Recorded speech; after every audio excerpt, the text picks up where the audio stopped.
공주 송산리 고분군의 29호분이 왕릉급 규모인 것이 재확인됐습니다.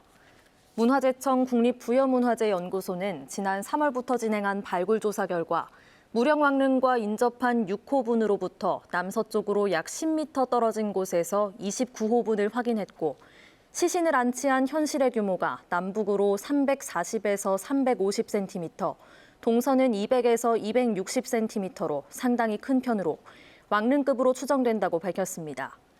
문화재청은 29호분 연구를 통해 고분들의 축조 순서와 위계 등을 파악할 수 있을 것으로 기대하고 있습니다.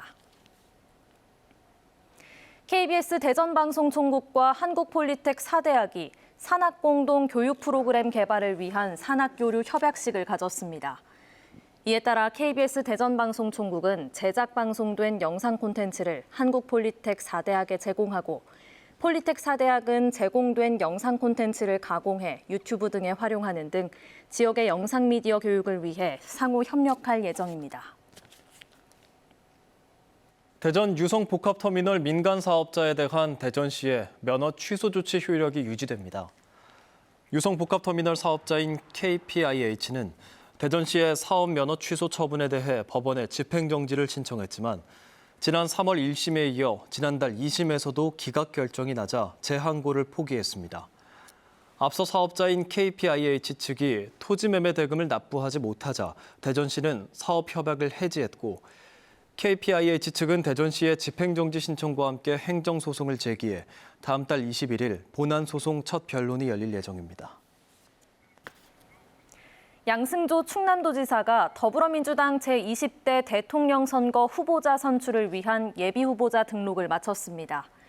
양 지사는 후보 등록 뒤 첫 일정으로 국회 소통관에서 공약 발표회를 열고 미래 성장 동력 창출을 위해 충남과 중국 산둥반도를 잇는 한중 해저 터널을 추진하겠다고 밝혔습니다. 다음 달부터 대전과 세종, 충북 오송을 오가는 바로타 비원 간선급행버스를 탈 때에는 현금이 아니라 교통카드만 이용할 수 있습니다. 대전시는 앞으로 1년 동안 바로타 비원버스의 현금 승차를 제한한 뒤 내년에 대전 지역 모든 시내버스 노선에 현금 승차 폐지를 확대할 계획입니다. 다만 시행 첫 달인 7월 한 달은 계도 기간으로 현금을 내고 탈 수 있습니다.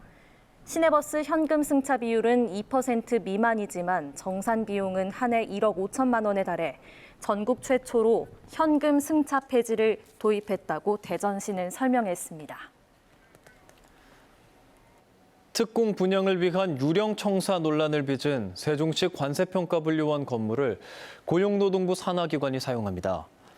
기획재정부는 행정안전부와 교육부 등 여러 부처가 건물 사용 의사를 밝혔지만 건물의 규모를 고려해 산업안전보건본부와 산재보상심사위원회 입주를 결정했다고 밝혔습니다.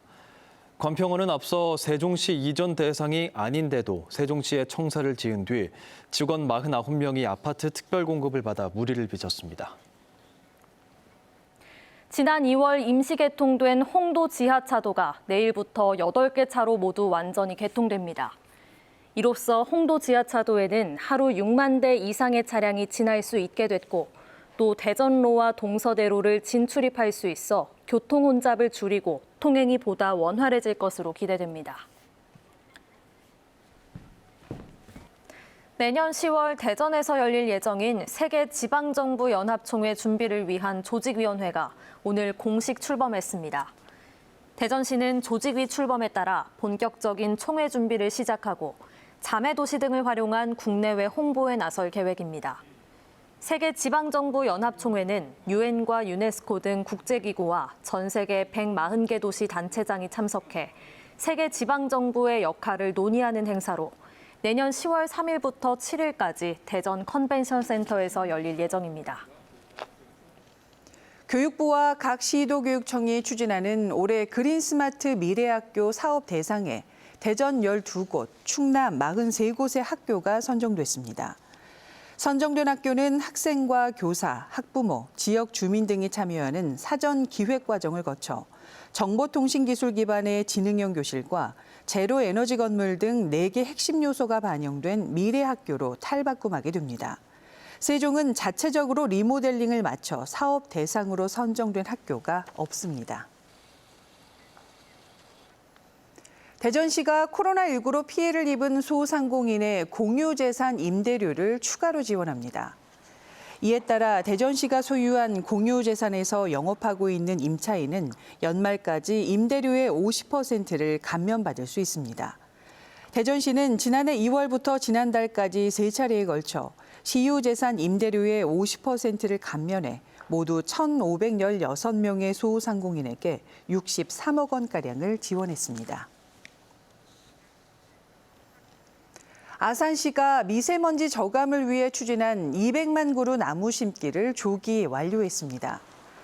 아산시는 미세먼지 저감과 기후변화 대응을 위해서 2019년 3월부터 산업단지 주변과 국도변 등에 200만 그루 나무 심기에 나서 당초 계획보다 1년 이른 지난달 말 사업을 모두 마쳤다고 밝혔습니다. 아산시는 앞으로 500만 그루 심기로 확대해 5년간 사업을 더 추진하기로 했습니다.